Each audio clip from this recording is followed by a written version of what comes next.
شو اللي عم يحصل بالمكسيك يا جماعة؟ أخبار صادمة والناس مو عارفة شو اللي قاعد يحصل من 4 أيام تقريبا. ولا تواخذوني أنا تأخرت بتصوير الفيديو لأنه أنا مرضى، أتوقع مبين علي صح؟ عموما انتشر خبر مقتل أكبر زعماء الكارتيل في المكسيك، واللي ما يعرف شو هو الكارتيل اللي هو عبارة عن مثل المافيا ولكن خاص بالمكسيك. والخبر هذا ما كان عادي أبدا لأنه قلب المكسيك راسا على عقب. طب ليش يا أرام؟ أنا أقول لكم لأنه المكسيك هي عبارة عن أكبر دولة فيها عصابات في العالم، يعني حتى أكبر نسبة في كل الأمريكتين هي نصف الشعب هناك كارتيلات يا جماعة، يعني عصابات. هلا بعض الروايات بتحكي انه السبب كان صراع داخلي بين الكارتيل وانفسهم، والروايات تانية بتحكي انه هاي القصة بسبب خيانة بعض العصابات لبعضها، ولكن القصة ابدا مو هيك. لانه القصة، بس قبل ما نعرف القصة خلينا نشوف شو صار بالمكسيك اصلا من وراء هذا الشيء.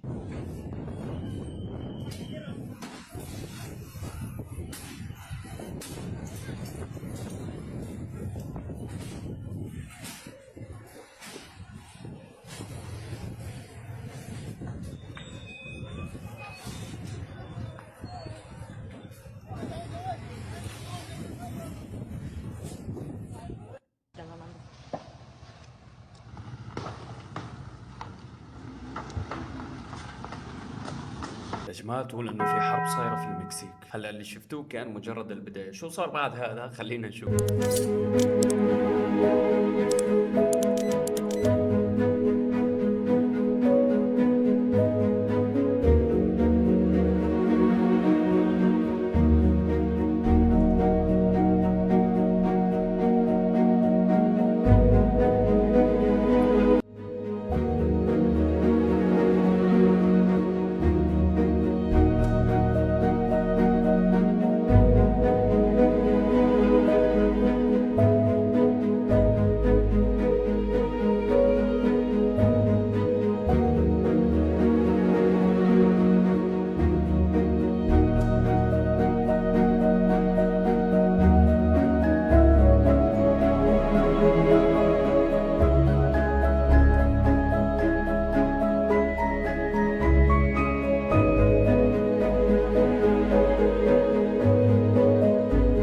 اوكي يا جماعة بعيدا عن الموضوع، انا احب المكسيك كثير، طبيعتها كثير حلوة.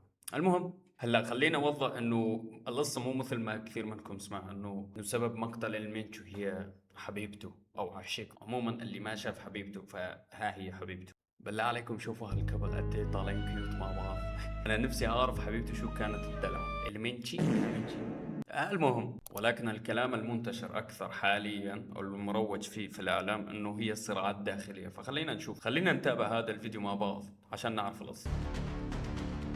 سقط أخطر رجل مخدرات في المكسيك فاشتعلت البلاد خلال ساعات. هكذا بدأت القصة حين أعلنت السلطات مقتل نيميسيو أوسيغويرا المعروف بلقب المنشو، زعيم كارتل خاليسكو الجيل الجديد، أحد أكبر تنظيمات المخدرات في البلاد. الرجل الذي ارتبط اسمه بالنفوذ الدموي أصيب خلال اشتباك مسلح وتوفي أثناء نقله جوا إلى العاصمة وفق وزارة الدفاع المكسيكية، التي أكدت تلقي دعم معلوماتي من الولايات المتحدة. لكن النهاية لم تكن هادئة. أعمدة دخان ارتفعت قرب مطار غوادالاخارا، سيارات اشتعلت غوادالاخارا.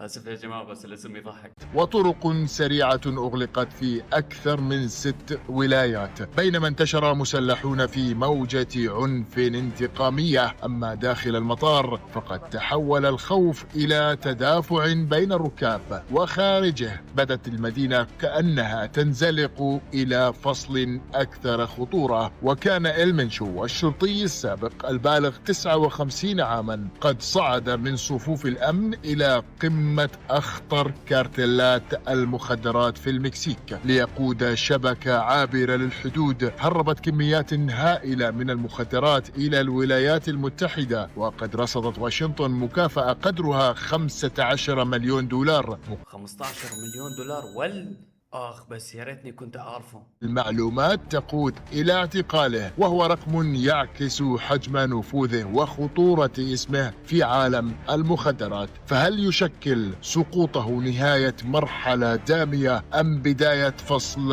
أكثر اضطرابا في حرب الكارتلات؟ اوكي يا جماعه، الموضوع لحد الان مو منتهي. الله يعين المكسيك بصراحه، يعني دائما اكثر الاخبار المنتشره عنهم حروب بين العصابات. والمشكله مو هون، يعني المشكله اذا صارت في حرب تصير بكل المكسيك مو في مدينه واحده مثل ما شفت. غريبه بصراحه.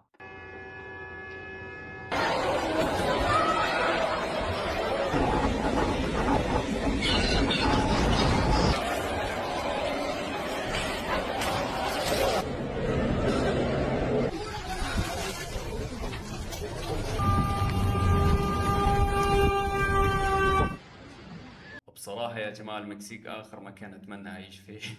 أنا عتبي مو على حدا غير على الناس اللي تتطوع بهيك عصابات، يعني أنتم أعطيتوا قيمة بهيك أشكال وهيك ناس. والله يعين المكسيك، وإن شاء الله تمر هاي الأيام بخير عليهم. أوكي يا جماعة، هذا كان فيديو خفيف، ولا تبخلوا علينا باللايك والاشتراك، ونشوفكم بالفيديوهات الجاي. سلام. يا حريش والله، يا ريتني كنت أعطي 15 مليون دولار.